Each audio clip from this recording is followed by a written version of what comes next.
Yes, we recently got to see each other. It was so lovely seeing you, as always. Likewise, and you took the train south of DC. Choo choo, baby. What an experience! That was an experience for sure. I have to say the ride home was definitely better than the ride there. I don't know if it was because the train was newer and it felt nicer, or if I just already knew what to expect, kind of. And so the expectation was already pretty low. Well, way to really clinch in on that then when spirit, to just go, you know what, I'm going to jump on this train and I'm going to get down there. So it was an amazing time. I know we had so many lofty goals to get to. We were like, we're going to have so many backlogs. We're going to record like so much stuff. And all we did was spend absolute intentional, dedicated time to each other's presence. And that just made it all the better. So sorry to our listenership, but we got to spend some very good QT quality time with each other, just catching up and breathing. But not doing nothing, like intentional time about the podcast. And we have a lot of really fun things coming up or in the works. We have notes.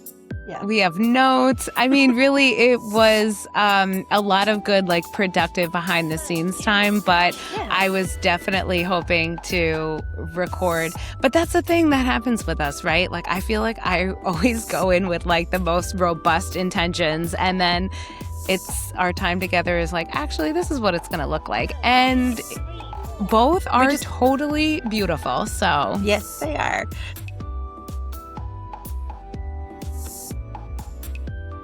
So actually, let's go ahead and properly introduce this episode. Welcome, everybody. We're recording a podcast. To the Then When podcast. We are your hosts, Serena and Mary.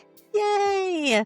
And we're just happy to be back and have you along for the ride. We took a little bit of a recess, which was fun because we got to play a little bit and a lot of bit, and just kind of check in with all of our things going on. So and I think like since we've been offline a little bit, or off the podcast a little bit, it's been nice to connect with the people that are listening. I'll say our listeners on our social medias. You know, it's fun when people, throw comments here and there, and it's nice to get to interact with our community in the space that we're creating.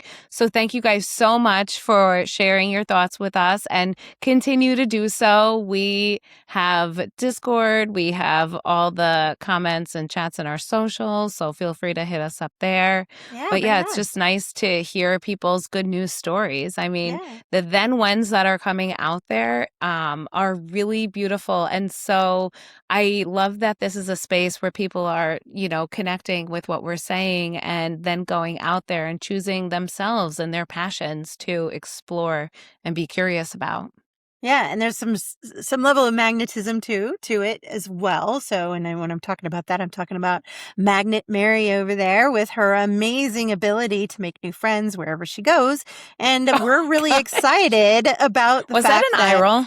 Oh, no, it really actually wasn't. I was just doing my segueing in because I'm being smooth. Serena is what it is. Look at you, smooth. Yeah. Alliteration, baby. So, So today we're really excited because Mary has brought forth one of her friends that she has made in her, not in the grocery store this time, right? No, in the classroom at my kid's school. But, it's perfect. Like, I feel like, how are you going to make connections with people if you're not talking to people, right? That's so you true. Talk to people, throw out your net, see what comes back. Sometimes nothing, and that's fine. But sometimes you really connect with a lot of beautiful people, and that, I guess, is why I spend so much time in that market talking to those people. She talked to a dog. You were going. She talked oh my God! Don't talk about the dog. No. Before we do the segue, because hilariously, so we go up to those, on the. Okay, so I live in an area where there's a little. No. Anyway, you can't get out of this one here. There's a farmer's market up the street on the weekends. Don't you do it.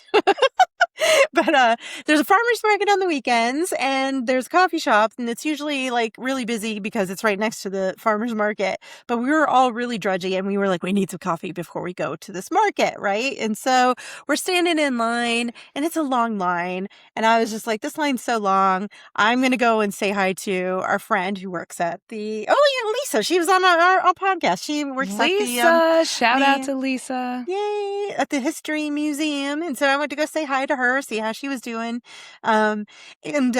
Remarkably, when I got back, the line had gotten a lot shorter, at least gotten to the because front. who was standing in it? Oh, yeah, that was me. Mm-hmm. That was you. Just saying. And so we went to getting our coffees, and we're like, okay, we're going to definitely, it was some Christmas in July situation going on outside. It was an adorable little market. It was super cute, but it was an art market. But there's also another regular art market. Well, I don't say regular because everything's really extraordinary, and we'll get to that point too. Oh, gosh. But we step outside of the coffee shop, and I'm like, okay, we're going to go speed run this little market so we can get to the farmer's market and pick up some stuff because we need groceries. But then we ran into the most adorable dog. Oh my gosh, it was a very cute dog. I can't Seriously. even blame you.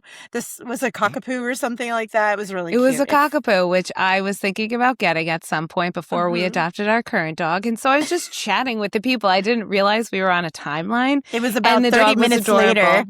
But also those people were talking to me. Where's that weight of the conversation? It wasn't like I was like spitting out a monologue about this dog. Yeah, it was like she was soliloquying the dog and writing it love sonnets. I got shade about it all weekend. Whatever. Now on the podcast.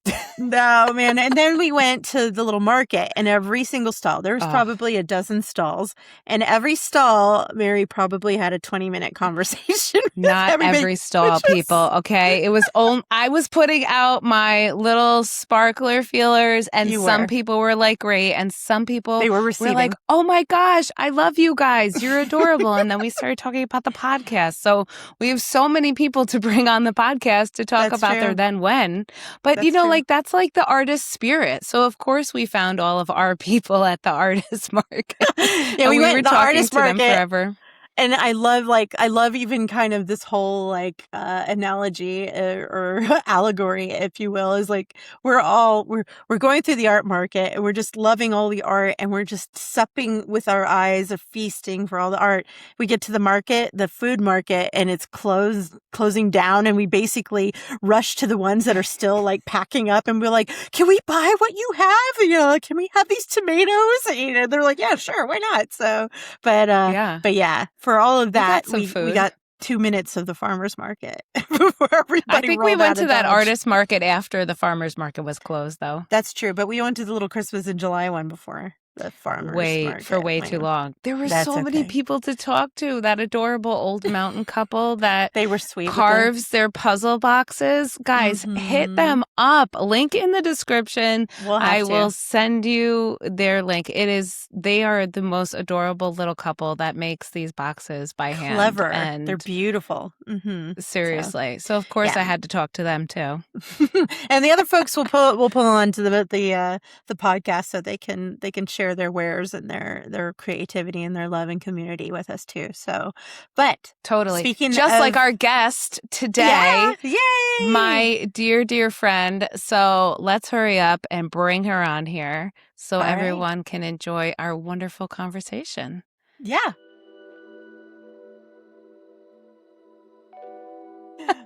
Well, thank you so much for being here. Today on the podcast, we have Daina Smith, who is a friend of mine. I'm so lucky to meet in this small town that we're in here.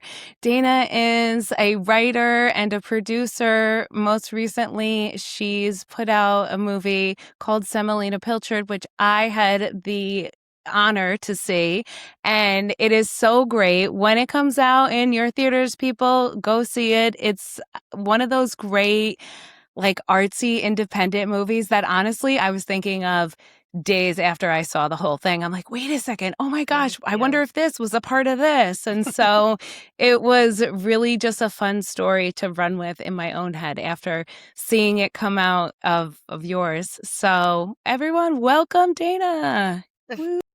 I should have my sound effects board up. No sound effects Note to board this self. time. You're on restriction. So What? Guys, she's lying. I'm so in charge of the sound effects board. Mike, don't do it. Don't do it. Daina, welcome. We're excited to have you on here, and I'm excited to learn a bit more about you, since I know that Mary's got a little bit of a primer, and having you in her neighborhood, and of course getting to see the preview of your film. But I would love to kind of open up and what just kind of give the opportunity for you to give us a little bit of a background about yourself. Sure. So thank you guys so much for having me. And Mary, likewise, I was very happy when I met you, and you can kind of always tell there's like a little spark when like one creative meets another. So thank you so much for all the nice things you said. So yeah, I am a writer. I've most recently, in the past 2 films I've worked on, stepped into a producing role as well. But I'm very much, I haven't been like an on-set producer. I'm more of a creative producer. So, I might help with casting or, just like pretty, I don't want to say basic, but, things I can do from afar, and just kind of help to pull everything together, in a creative way. So yeah, there's all different types of producers. So anyway, yes, I was a writer and a producer on Semolina Pilchard, which is a crazy, wild, wacky film. And, it's very much kind of like a throwback. A lot of people feel like it's like super 90s and like Guy Ritchie and that sort of thing. Yes. So yeah, the reviews have been really great and it's been fun. So yeah, that's me. That's Oh, great. that's so great. I mean, really, I do get that like 90s vibe from it for sure. Yeah, maybe that's the nostalgia that I clicked into there. Yeah, so like honestly, I wanted to have you on the podcast to pick your brain a little bit, because here we're in the then when spirit, we're all about like taking an idea and seeing it through, whether that's like deciding whether or not to continue on with the idea, or just getting the information that you got and then making a decision how to explore that further based on that, right? And so how do you go from ideas in your head or stories that you're thinking of to whatever that end point is for you? So I just want to start by saying I was listening in preparation for this, and also just becoming a new fan of them to one of your shows, and and obviously the title, Then When, right? And so it's like, if you're not going to do it now, then when? Right. And I feel like, yeah, got it. I very much try and live my whole life, and I always have, like, if somebody else can do it, then so can I. Which, I mean, I guess that sounds kind of, I hope that doesn't sound arrogant. There's plenty of things I can't do. Sure. But and you have the creative audacity to make it happen. Yes. I get you. Yeah. 1,000,001 things I could never literally ever do. But when you feel passionate about something and, your heart is in it, I feel like you can do it, no matter what it is. So with, these ideas that kind of just start in your brain, as a writer, I feel like what you really need to do, and this is funny because it's so basic, but is number one, start and finish it, which most writers almost never, or I don't want to say most don't, but a lot of writers never, or it takes them 20 years to finish something. And obviously everybody's process is different, but I just feel like that's the biggest thing is number one, starting and finishing, like setting little deadlines for yourself. And, they don't have to be too crazy, but it is, if you want to write something and you want to make something, then you've got to carve out the time to do it and be a little bit disciplined about it.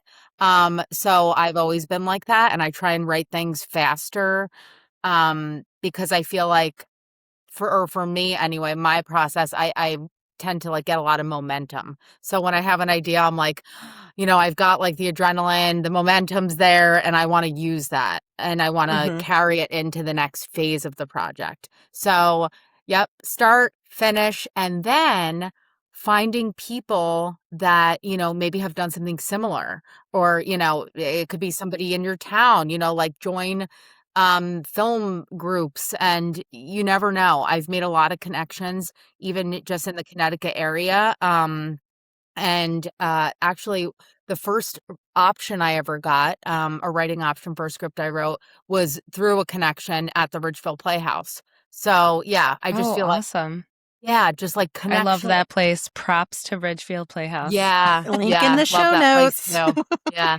So yeah, Yeah, I what I'm hearing you that kind of thing. say is like putting it out there and telling people about it, and maybe that's like holding you accountable for some things, and also making these genuine connections, and then that helps then grow or follow through on some of the things that you're working on. Absolutely. And it's like, it's kind of like, what is that? Don't let me start saying a quote and then not, and then say it wrong. If you build it, That's they will so come. me. What is it? If you Yes, build no, it, they will come. That's totally. Field of Dreams right there, baby. Yes. So No, yeah, it's you got true. it. It's kind of true. And I feel like any sort of artistic endeavor and creative project is kind of like that. Like build something that other people want to join, that other people want to view, that other people want to see. So, yeah, I definitely try and do that. Yeah, there's a certain Yeah, that's awesome. authenticity inside of that. So when you're making something like we talk about it with this podcast, is that we understand we're not we're casting sort of a wide net that everybody can relate to this idea that, hey, then when, I've got to get moving, I've got to get, in gear to do something, or I could just make up an excuse or give up on something, right? Those are the kind of the two extremes of the end of it. But when you're authentically bringing yourself towards it, when you're bringing your craft and your art and your words and your creativity forward, a lot of people can connect to that. You'll find your audience. Your audience will find you. It doesn't Right. have to be the blockbuster to make the impact. Right. And although, the bottom line feels great for a blockbuster, but when you think about your authenticity and what your words are and the story you want to tell, it really just comes down to how passionate you are to complete that. So Yeah. I like that you talked about discipline. What are your tricks of the trade for your discipline? Like, what are the things that help you to stay disciplined? Um, I Well, I'm kind of at a different point in my career right now. And it's funny, I throw up quotes when I say career because it's You taken me a always do really that. I was long just gonna time. Yeah, say. it's my career. No, it's taken me a really long It's like your time to hobby. get. Yeah, well, because I feel like it kind of started out like that, It's taken me a long time to get to where I am right now. But in terms of discipline, things that I really try and do, or like, I mean, every day I kind of make a little like goal list for myself. And honestly, it can Ooh, be, I I like put it. the most simple things on it, but it just helps me. I don't know what that is, but it's like laundry, throw in the corner. No, but to check things off, it Yes. feels really Yeah, good. And then I'll be like, write 5 pages of a new idea. And even just that small, like little kickstart kind of, just propels you. So I just try and like do a I little love bit. that. Kind of like exercise. Like I Yeah. really, Yeah. yeah, I love this whole, Yeah. new kind of mentality. Like a little bit is better than nothing, and that's just how I Mhm. try and Totally. approach everything, really. So even if I can just write for 5 minutes, I'll write for 5 minutes. If I can write for more, I'll write for more. Yeah, That's awesome. I'm a lover of lists, and that's the me too. completionist Me too. in me.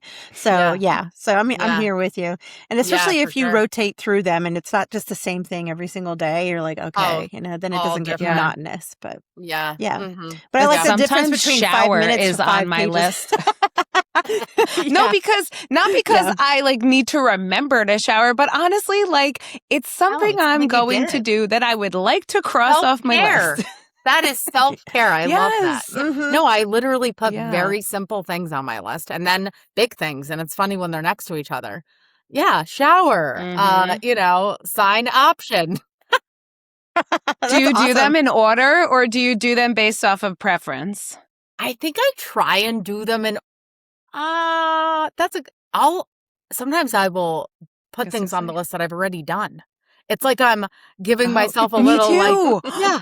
I'm like, look what I did. Let me check it off. You know, I don't know what that is. I need to prove it, or else it's like Pixar. It didn't happen, right? So it's kind of the thing. Yeah. No, I think it just feels good. Like sometimes I'm like, you know what? I do a lot during the day, and sure, I'm not gonna write like load the dishwasher, blah blah blah. But sometimes I write stuff that I already did, so I get to check it off, and it feels good. And if I'm feeling good, then I'm more motivated to do the creative things or the things that maybe sometimes I'm dragging my feet on because they require more effort than something else. Yeah, you definitely have to throw something out of the ordinary on there. Like smile with a full gum tooth grin at a stranger. Put that on there at some point in time and I like that. I really like that. Be like, and then note their reaction. Like a social experiment. So. Fun. I like that. Yeah. Add that to your list for tomorrow. That's what I'm saying. Yeah. Oh my gosh. Then I see you in the grocery store making faces at people. Well, I've had like this whole thing. So I'm really a comedy person. So I love to do, kind of like strange, wacky things like Semolina Pilchard. And that was really a little bit of, it was a little bit of a challenge for me. It was a little bit out of my ordinary wheelhouse, to be honest. So I am typically, as a writer, pretty mainstream, but mainstream in a more like Judd Apatow way. So very, I've written a lot of like romantic comedies that are like really raw and like kind of, kind of on the border of dark comedy. So they're not, like, I don't know, they're not like Disney movies or anything. But so Semolina Pilchard was definitely out of my wheelhouse. And it was the first gangster film I've ever written. But I found, Really? Yeah. Oh, yeah.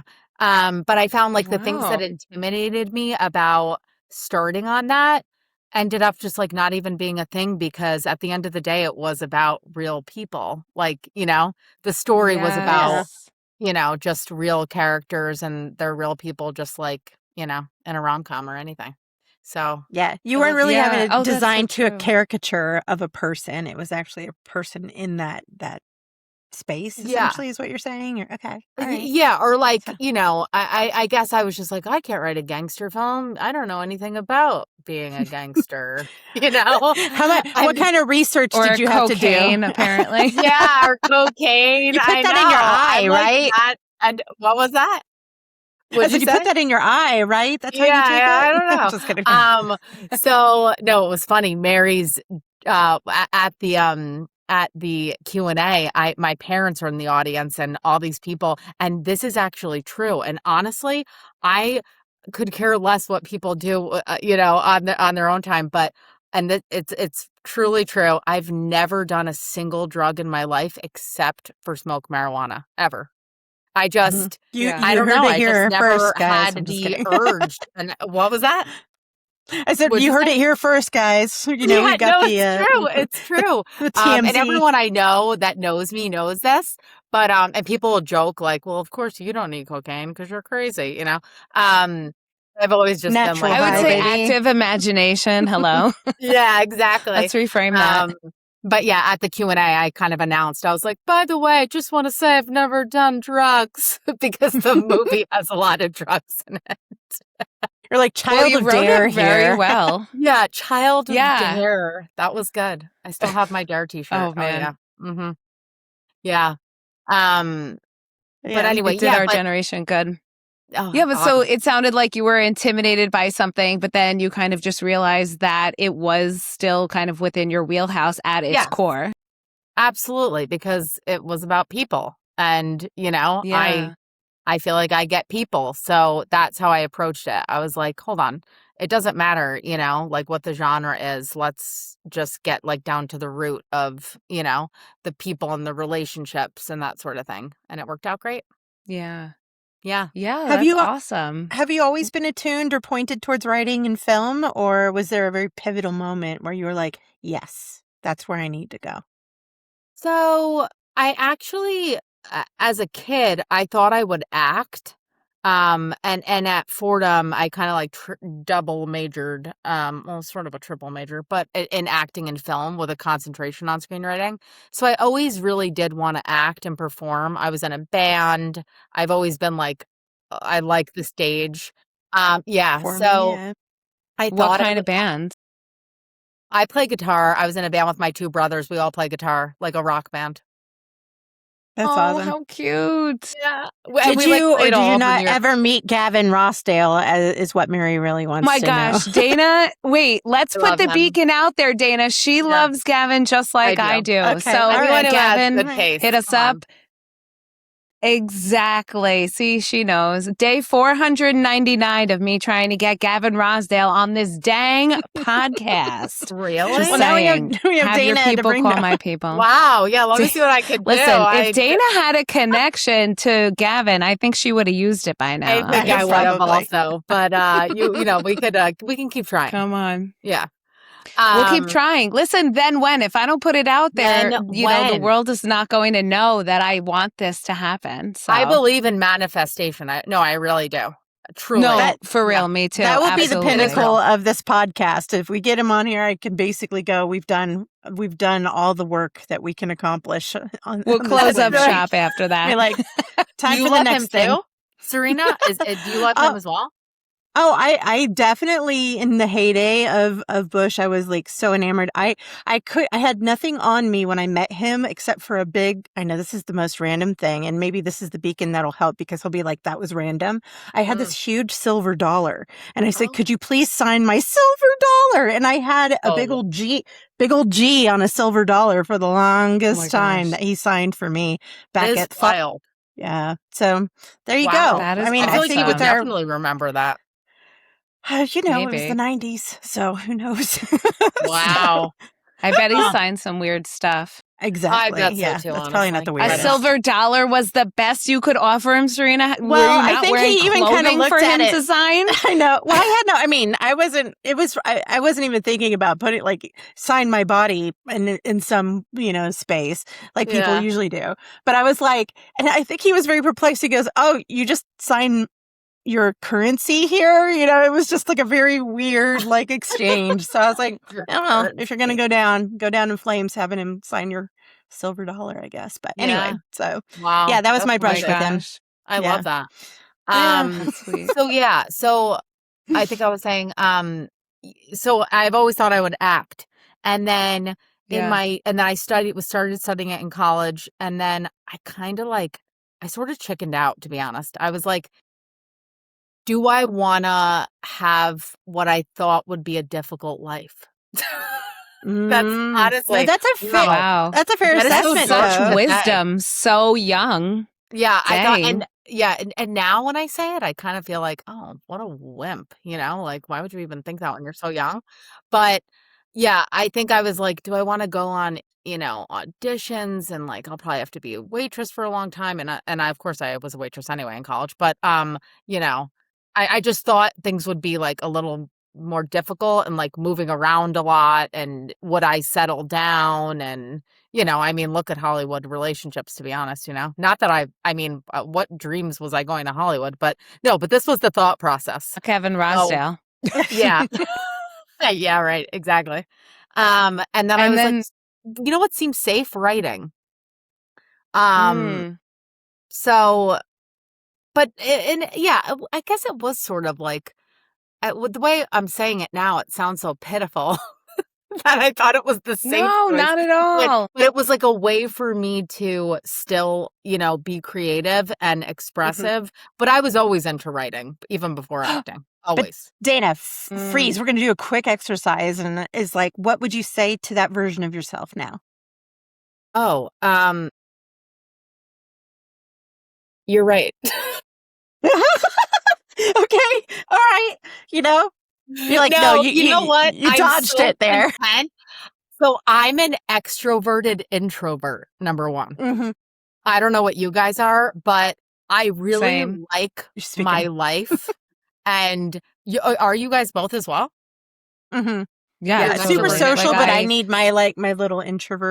introversion. yeah, we're all Yeah. like that, yeah. Yeah. Yeah, and, like, Recharge. I feel like I have friends that can just go, go, go, never stop, keep wanting to make plans. "Let's make Yeah. plans Friday. Let's do this Saturday. Let's do that." I cannot do that. That depletes me, and it just, like, overwhelms me. So I love to, like, have, like, 1 or 2 fun things on the calendar, for the week, maybe 2, and then that's it. And the rest is, Yeah. like, downtime, recharging time, quiet time with my family, just cozy time in the house, and I felt Yeah. like Yeah. I didn't, like, could I be on a film set for 3 months in, like, a trailer and, like, away from my family? I don't think I could have.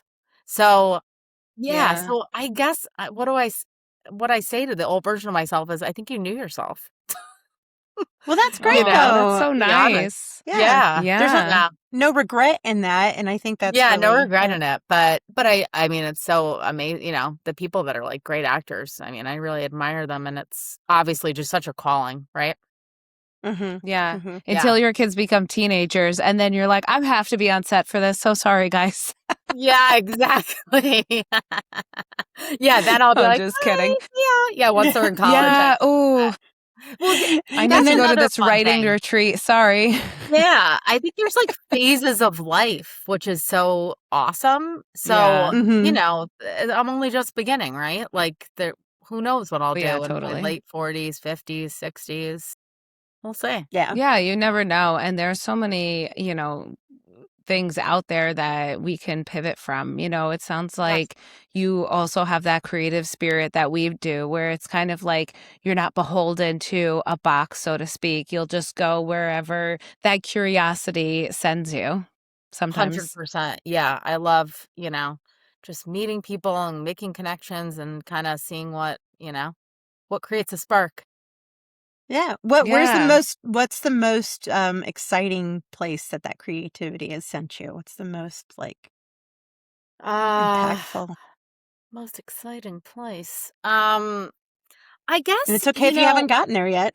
yeah, yeah, hopefully haven't gotten to the most exciting place, but I was, and I've been a judge at the Big Apple Film Festival for the past 3 years, and I just feel like I really love that whole experience, and I feel very, like, honored and flattered to be in the presence of, like, all these amazing, creators and people just doing what this whole podcast is about, like, people just doing the thing, making the film, whether they have, $200 or, a bigger budget. So just to be in the presence of all of them and have the opportunity to give feedback and all that stuff has been really great experience for me. So I would say that. All right. That's Yeah. fantastic, especially Cool. to be around and kind of guide other creatives in that too. Because I mean, your opinion means and matters in ways in those scenarios. So, Yeah. I think that's a wonderful way to also kind of give back to the community in a sense. Yeah, 100%. I feel like if I could give anybody any advice, in terms of writing or creating or, next steps when you have an idea, it would be to do just this, to connect with, people around you because that's where things start happening, not just Yes, singing I up in here. totally, totally agree. Actually, you know what? Maybe I'll share this now. I had a then when moment recently that it was a similar situation. I was at a conference, and for me, that's like my creative space, sometimes. And I was just talking to somebody that wasn't a published author, and he has all these books and whatnot. And he was like, "Oh, let me give you the contact of the person that I published my last book with." And I sat on that email address for 4 months before I took any action. I should have emailed the person like the next day, but What stopped you, I Mary? What do you think? I think I was nervous about it because I had already been rejected a couple times. And also, this is like a smaller publisher, so I think I was holding my project to at like too high of a bar. And I think that what I want to do is get it out there, even if the space isn't what I had envisioned in my head, because I think after that, more doors will open, right? So not holding my hopes out for the grand thing when first I didn't just need to start, like you said, Dana, and just take action. Yes. And I did, and there's been some cool stuff coming my way. And so like I think that there's a lot of stuff that goes into that, right? It's that creative spirit, that making connections. But I also think it's like when you talk to people about it, you're manifesting that, you're creating that. And that's going out there. And for me, in the last few years of doing all of this stuff, that's how I've been able to do a lot of fun things, right? Just by talking to people and making connections. And then things just start to develop, which I feel like is cool. But it's about that like authenticity factor, Yeah, I love when that. people think you're BSing them, what are they, what's that just They puts just out a bad vibe, scan on right? by. Yeah. Yeah, I Yeah. totally Yeah. agree. But Yeah, you can think about like any time you get the sales pitch from someone and you're like, okay. you just want to say no. It's like, yeah. But Mary, what you just Yeah. said, I feel like you have to be so like sort of open and willing to take the rejection, even though it's hard and it's the worst. I have been rejected so many times. I can't even begin to count but that's just the way life is, right? It's like, Yeah. 100 will say no, and then the 2 right ones or whatever will say yes. And that's just the way it goes. Yeah. So, yeah, No, so don't. you're totally right. Yeah. And Mary, you're Thank not at like you. even I feel like you're not even at the pinnacle or the apex of what you can offer and what you write and what you share. So I feel like, it is your baby. It's the thing that you're wanting to actually put out into the world and you want to Yeah. give it its light and everything. And I just know that it's just it's the step to get you to that next level and the next story that you need to tell. So, and the next yes that's Aw, going to come to you. thank So you. it's like don't hide it away, but I get it. Like you want it to be bigger, Yeah. brighter, but yeah, sometimes it's Totally. Oh, thank you guys. Yeah, I think like this whole endeavor that I've been in the last few years has helped me deal with rejection. At first like that can really stop me from doing some really cool stuff. So, I think it's just like managing or handling how things come my way, right? Am I going to let something stop me or am I going to pivot it and try it in a different way? And I'm not going to let like some giant publishing house dictate what I do with my Right. works, with my art. So, Right, yeah, that's Mary. been like a mindset shift. Yeah, totally. Love that. Well, I want to read all of those dark rom-coms you were yeah. writing. Yes. Oh, I'll share stuff. Yeah, yeah. Yay, I've got fun. some stuff like possibly brewing in the background, so for film. So That's so fingers great. crossed. Yeah, absolutely. Awesome. We'll keep Put it track of out that. there. Yeah. Yeah. Yeah. Yeah. And where can people check out Semolina Pilchard? So it is currently like we have a distribution agent and all that stuff. So hopefully in the fall it should be streaming on various platforms. But for Whoa, right now, awesome. it's kind of to be to be seen. Okay. Okay, I'll cool. let you It's know. special We will follow locations up with that only. too. Selective But screening sounds there are like. 2 screenings coming. You're right. It's just not available right now on, streaming. But we are having another Cool. screening on August 27th at the Bedford Playhouse in Bedford, New York, and August 30th at Edmond Town Hall in Newtown. Oh, so fun. I That's think I have awesome. to take And a road this trip. is I just think for I need a my road trip. road trip. Yeah. This is just for my personal use. Where can I find your movie Student Loans? That's not out yet. It's in it's technically in like production or development at this point. Okay. Not Oh my out yet, gosh, I'm but excited. yeah. Okay, It's cool. called the movie is called Student Loans is what I'm Yes, and you hearing. can Okay, guess got it. what that's Yes. about. Money, It's Oh my money. it's about gosh. puppies, right? I I have to mention something so funny, but I think it's a little niche, so just stick with me, guys. Okay. The funny thing about Dana and I is that we have all of these other connections other than Yeah. like us meeting through our kids. And Mhm. so we both went to Fordham. Yep. Okay, I And saw I that. just think that it is hilariously ironic that you wrote a movie called Student Loans after Mhm. going to Fordham Yep, because that's that right. place is so dang expensive. Forget it. Yep, that's that. Great. I love it. Hopefully it gets filmed at Fordham Lincoln Center. I love that campus. One can only hope. I'll let you know. Right? But yeah, we've got some fun things. There's a couple of big producers attached to that. So we'll see what happens. Oh my gosh. Okay. We'll have to keep everyone updated about that because that'll be fun. If you need any kind of like on set help, obviously I'm around. Extras. Love that. And I take that like very seriously. I have another friend who is just like gifted in design, and I plan on scooping her up and bringing her into any films that I can. So I'll remember that, Mary.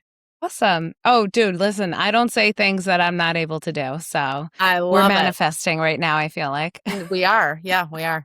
Yeah. Well, thank you so much for joining us today, Daina. Awesome. We so appreciate your story and your insight. And I am just going to be following your star as it explodes out there in the universe. So, you guys are the best. Thank you so much for having me. This was so fun. One more question before you leave, Daina. Okay. What movie, if you're going to tell anyone to watch something, to give them the love of, and I'm going to give you a decent intro on this because I know this is a hard question, is to either get into the love of writing or the love of film. Where would you put it? So what movie would I recommend? Yeah, what movie would you recommend? That's such a tough one. Some favorites that come to mind that were like very inspirational for me. Stand By Me was just, like, I don't know, something about that movie I feel like just really kind of like changed me. And I just connected with it. So it just was so, emotional. And I love a movie that can really make you feel. So that one, I feel like I'm going to have to be really cliche and say Pulp Fiction. That was another one where when I watched it, I was young enough to, I think I was probably like 14 or something when I watched that. And I remember thinking like, wow, you can really push the envelope, can't you? You know what I mean? Like, we can be crazy, when you're a writer, you can, and it's like, I feel like once you kind of like feel that, that's when you become a true weirdo, which is great. Yeah. That's awesome. In the most positive way. That's awesome. 100%. It's like the best. I love it. And then Serena, for TV, I have to share my favorite for TV. Yeah. Go for it. Catastrophe. Have you seen that? I have not, but I'm gonna have to look at check it out. Yeah. My God. I think that's my favorite TV show of all time. It's Sharon Horgan, who's like amazing. She did Bad Sisters, and Rob Delaney, and it is the best show I've ever seen.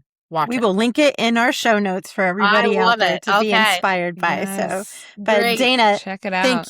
Thank you so much for your time, and thanks for sharing your star and your spark with us. So, thank you guys. Have a great night. Thank you. You too. You too. Bye. Bye. Bye.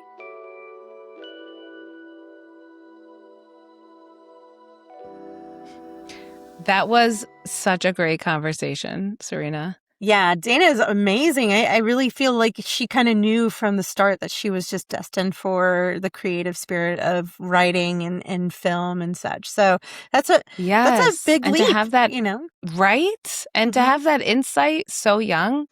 Yeah. I mean, I wasn't thinking like that back in the day.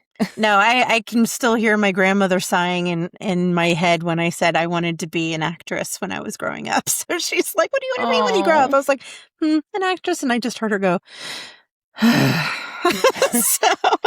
I was she like, saw more for you. That's why. I guess I can't just be one thing. I can't just be locked down to No, one who thing, could just be one thing? No, I mean, that's true. you can just be one thing, I guess. Yeah, if you're really passionate but not about it. like, yeah, totally. But you play other roles in your life, I'm sure. Not you. Not me. I love being so many different things. Although I have to say, like, it did take me some getting used to juggling all the different things and wearing all the different hats after coming from a space where I was like specifically only wearing one or two or three hats at a time. And I was convinced at an early age too much that you only get to pick one thing. And then, so I've been fighting that all my life. Yeah. So I know. And here you are with the beauty and the knowledge and the insight to say, hey, you know what? World, I could be anything that I want. Yeah. Which is what Daina said, which is kind of like that that gumption. I feel like you need to, when you're in this creative space, right? I feel like it's so, and I only say this with the insight of like pivoting into this creative space now, is like, for me, I need that gumption to take chances, to do the thing that I'm thinking about. And when like sometimes my mind is doubting me, or sometimes my mind is like, a bunch of people already wrote that book. Why are you writing that book? Mm-hmm. But that's not it, right? I have to push through that and know that the things that I'm adding to the space is unique to me and my perspective. So for real, it's your voice. Yeah.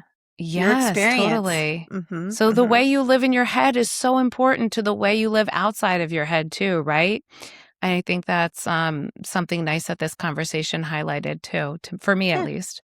Yeah, and her, like, she's inspired me actually, because she's basically talking about how like there's people out there who just make it happen with $200 in their pocket, and I'm like, you know what? There's something to that. Like, just do it. Start somewhere. Make it. It could be messy at first, but just make it. So yes, totally. I think that's what highlighted for me when she was like, the thing was just start and finish it through the end and then see. And she talked about phases too, which was nice because I feel like in my creative space, like things have gone through different phases, right? As it evolved, as the information has changed, or it's changed how I presented it. And I think that's good to know, as somebody who's working towards something, doing something out there, is that it's okay if things look different than you had initially thought, right? Maybe it's for the better. Yeah. And I'm trying to, I think for my stuff, I'm always asked, like, what do you want to call it? What do you want to do? Like, how do you label it? And I'm like, I don't want to put a label on it yet. I'll like, when like, what really resonates. And I'm just moving towards the things. And if they all start to actually coalesce and play nice and intermingle, I'm happy about that. And so I don't have a particular label for the thing that I'm in pursuit of necessarily, other than something in a wellness arena. So I just kind of look at it like that. And I'm not in a rush. I'm loving my learning process of everything right now. And I just feel that at the right time is when I will have the label, and be able to really put my pitch together for it. Because I've never been good at elevator pitches and locking myself down into a 3-second blurb, So anyway. Yeah. So don't lock yourselves down to 3-second blurbs, people. Be your brilliant, be a 5-second blurb person. Give yourself at least 2 more seconds, okay? For sure. We earned it. Yes, we did. I think that's good to remember out there. So everyone in the podcast world, keep an open mind, be curious, not judgmental. Share your spark with the world, and we'll see you on the flip side. All right. Until when, everybody? Until when? Peace. So that's it for today's episode of Then When. Honestly, we could talk about this stuff forever, but we know you've probably got things to do, or at least a very long list of things you're thinking about doing. It's been a blast, but before we head out, we want to hear from you. We're looking for your then and your when. Exactly. If you've got a recent win you're proud of, that's your then. Or if there's a back burner dream item you've been putting off, that's your when. Whether it's a total triumph or help, I'm procrastinating, we want to share your stories on the show. Seriously, come say hi. You can DM us at thenwhenpod or shoot us an email. We can't wait to hear what you're working on. Until next time, take care of yourself. We'll catch you on the flip.